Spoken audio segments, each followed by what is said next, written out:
Hello, and welcome to some Dodge family history. This is where I present information and research on my ancestors who served in the military during the early 20th century. Today, I will be presenting the VA Master Index cards and the information that these cards contained. According to the National Archives, the Veterans Bureau, and later the Veterans Administration, created the card index for each veteran who had insurance applications, conversions, veterans who had filed claims with their agency, and veterans who were paid a World War I bonus. The National Archives at St. Louis uses these records to reconstruct basic service information for veterans whose records were destroyed in the 1973 fire.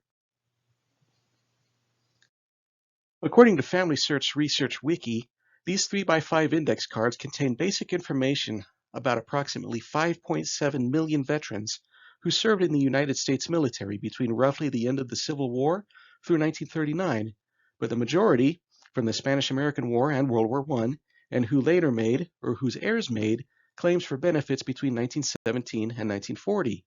These index cards are published and searchable by name on Family Search. The VA Master Index cards indicate the existence of a VA claims file. VA claims files were created as a veteran applied for benefits following military service. Where are these VA claims files located? VA claims files that were closed prior to 1955 are in the custody of the National Archives at St. Louis. Many of the VA claims files, however, are presently in custody of the Veterans Administration in St. Louis. The address is Department of Veterans Affairs, 9700 Page Avenue, St. Louis, Missouri, 63132. Submitting a Freedom of Information request is required to obtain a copy of a VA claims file. It took me 3 years from my first request in 2019 to obtain a copy of the VA claims file for my great-grandpa Dodge, which VA claims file I will discuss in a later presentation. There are other VA claims files that I have requested that I have not received, even though the National Archives, where I sent my initial requests to, has verified that these claims files are in the custody of the Veterans Administration. Let's go ahead and look at the VA claims index cards for my ancestors who served during World War I. Each VA index card will vary as to the information available, but will give an idea as to what information was recorded and maintained over the life of the VA Master Index cards and the VA claims file. The first VA index card that we will look at is for my great-grandpa, James Robert Dodge. His VA index card contains the following information. First and foremost, obviously, is his name. Now, many of the VA index cards also contain the names of dependents who made claims for benefits that they were entitled to as well. The VA index card also contains his rank, company, and regiment that he served in. For my great-grandpa, he was a private who served in Company F, 9th Infantry Regiment. The index card also contains his residence. For many World War I veterans, the residence indicated on the index card is where they resided when they filed their application for adjusted compensation in 1924 and 1925. Now, for my great-grandpa, he resided at Rawlins, Wyoming when he applied for his adjusted compensation. The index card also contains his service number, which helps verify the identity of the veteran on the forms found in the VA claims file. It contains his date of birth, his date of enlistment, and his date of death. Now, it's important to note that the date of death, many of the dates of death, such as my great-grandpa's, were penciled in on the VA index cards. Many of the VA index cards were created during the 1920s. Dates of death were recorded on the VA index cards until the early 1970s. The VA index card may also contain the date of discharge from military service, and that's depending on the information that was provided when the VA index card was created. Now, my great-grandpa's date of discharge is not recorded, but he was honorably discharged on August 16, 1919.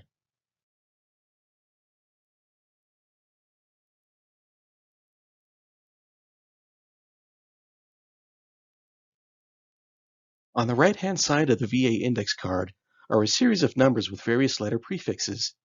Each of the letter prefixes and numbers has a specific meaning, and they are as follows. The C or XC prefix indicates a claim, followed by the claim number. The C indicates that the claim for benefits was filed by the veteran. The XC indicates that the claim was filed by a dependent of a deceased veteran.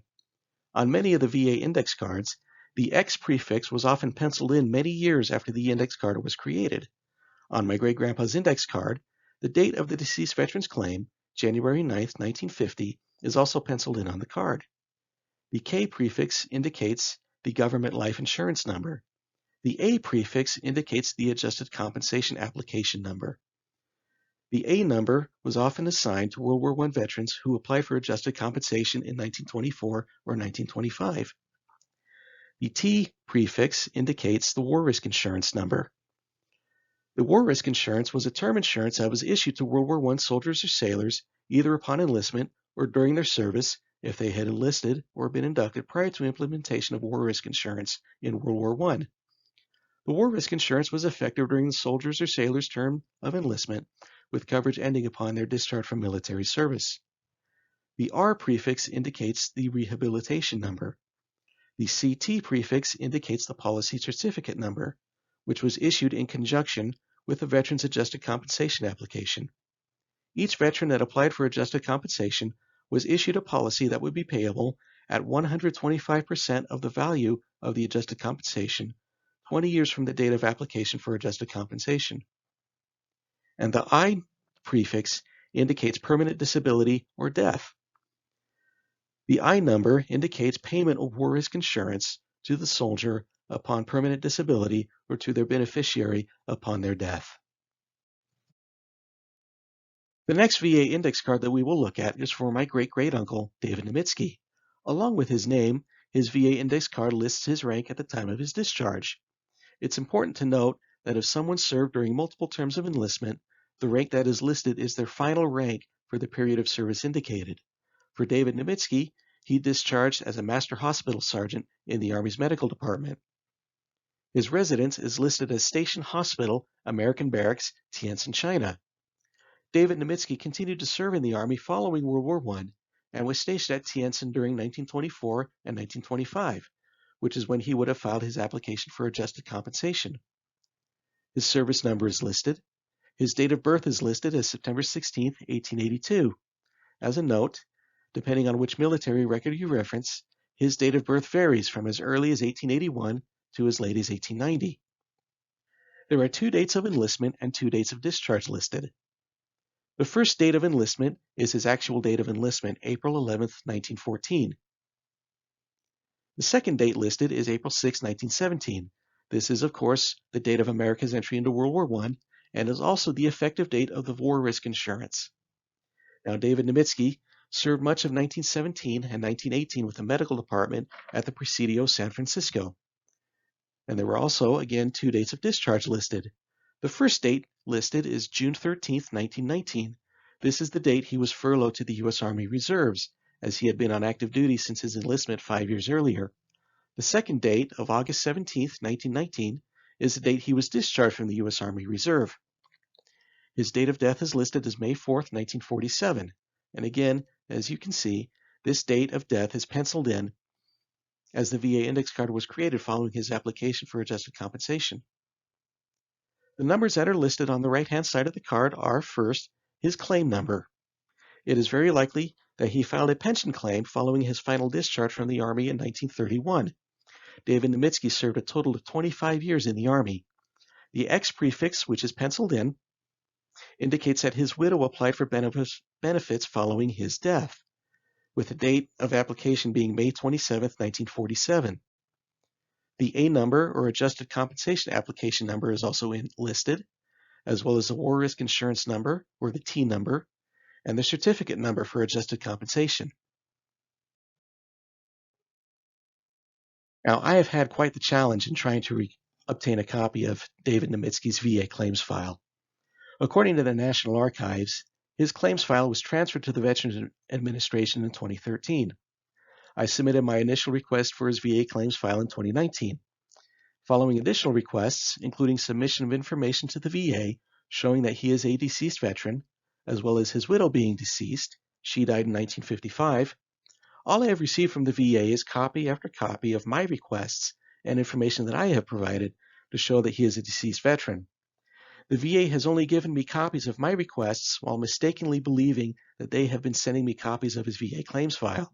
I have never received a copy of any of the documents that would have come from his VA claims file. Now, I don't know if his VA claims file doesn't exist anymore, or if the VA assumes that I am trying to act for or represent him on his behalf, with the VA thinking that he is still alive. I will admit that I am beyond frustrated with the VA at this point, and that short of going to the VA in St. Louis where these records are housed and looking for his claims file myself, I am at a loss as to what to do or how I should proceed at this point, as it seems that the employees at the VA do not understand what information I am trying to request.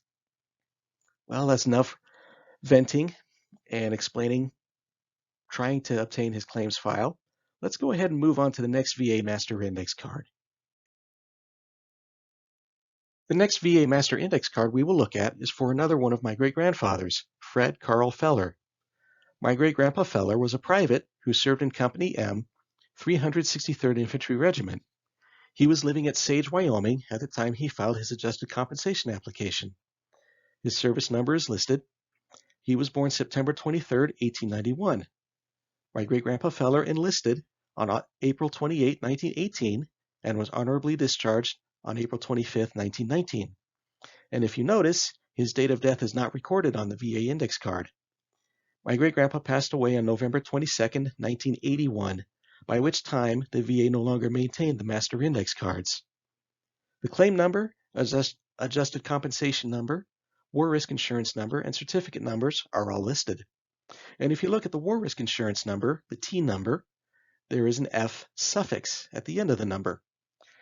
This indicates that there are additional war risk insurance numbers that are listed on the back of the VA index card, as well as indicating this is the file under which other policy numbers are filed. The additional T number on the back of the card is shown on the right. Now, according to the National Archives, my great-grandpa Feller's VA claims file was transferred to the custody of the Veterans Administration in 1985.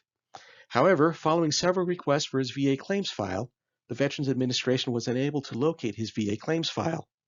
Now, I believe his claims file still exists, but it seems the VA hasn't put forth the proper time or effort to locate his file or adequately manage the VA claims files that are in their custody.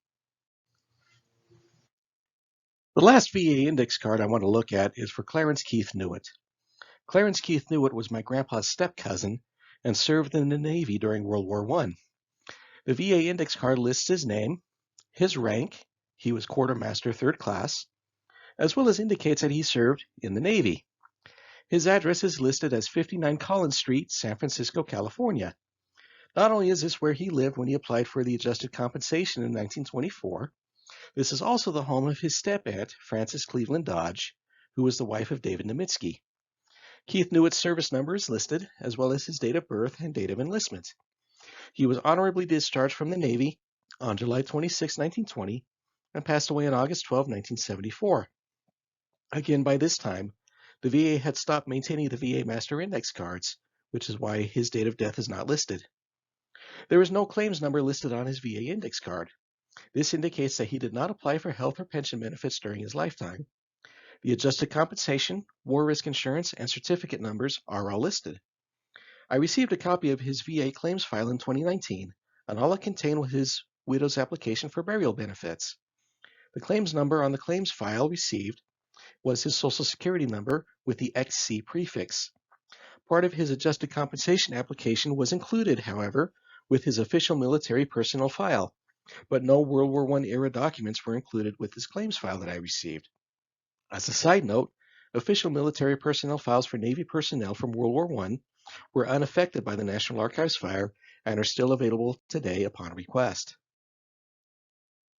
I hope you have enjoyed this presentation and found it informative. I hope you will excuse my explaining or complaining about my frustrations with the VA in my attempts in requesting claims files for my deceased veteran ancestors. But this is part of genealogy research. Sometimes you run into roadblocks you don't expect or know how to get through. My next presentation will look at the VA claims file for my great-grandpa, James Robert Dodge. Thank you for listening.